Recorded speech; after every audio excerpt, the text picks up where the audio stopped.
चला आज black forest cake करायला घेतलेला आहे, कारण ऑर्डर आलेली आहे आणि अगदी 2 तासाच्या आत मी हा केक बनवून तयार केलेला होता। भांड्याला तेल आणि मैदा लावून घेतलं, मैदा बाकीचं काढून घेतलं आणि त्यामध्ये हे बॅटर घातलं। केक छान असा 35 ते 40 मिनिटात तयार झालेला आहे। अगदी मी कढईमध्ये केक बनवलेला होता। त्याच्यानंतर एका दोरीच्या साहाय्याने याच्या 3 लेयर करून घेतल्या।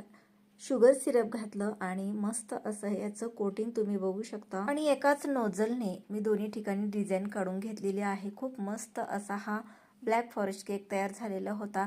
डार्क कंपाऊंडचं चॉकलेट मध्ये घातलेला आहे, वरून चोको चिप्स घातलेले आहेत। खूप मस्त असा हा केक दिसत होता। खरं तर हा केक 1 तासात मी बनवून तयार केलेला होता, परंतु आईस केक असल्यामुळे फ्रीज मध्ये 1 तास ठेवलेला होता। त्यामुळे 2 तासात हा केक मी ऑर्डरचा तयार केलेला होता। अगदी मला 4 वाजता याची ऑर्डर आलेली होती आणि 6 वाजता माझा केक तयार झालेला होता। चला मग व्हिडिओ आवडला तर सबस्क्राईब करा।